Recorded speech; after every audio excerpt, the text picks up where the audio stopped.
There were really two aspects to the monitoring we do for the reef-wise grazing project. The first bit of monitoring that we did with all of our participants is we established photo monitoring sites on areas from the information that landholders were providing us and from the mapping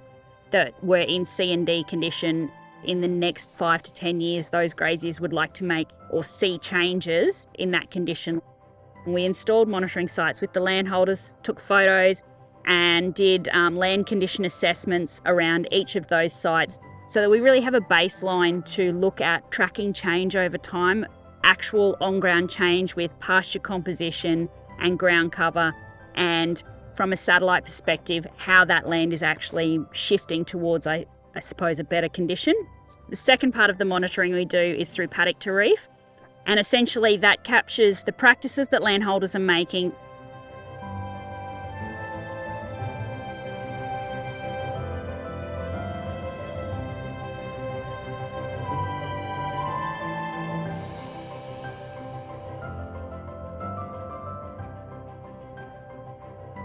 That information then goes through to our catchment modelers, who are able to give us some indication about the total amount of sediment that may be being prevented from hitting the Great Barrier Reef because landholders are undertaking those projects.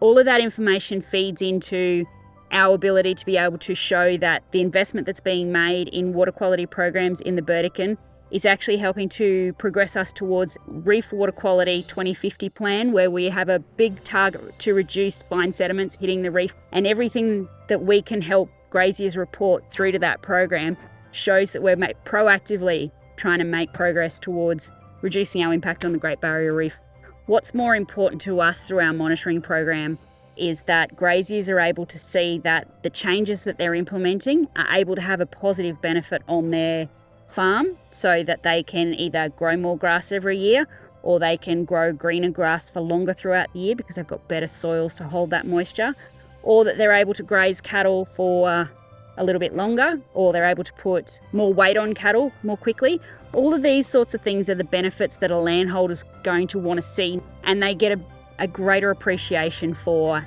how the grazing management changes they're making is able to achieve that every year that they do it. So their confidence and their ability to be able to see those changes increases as we go through time.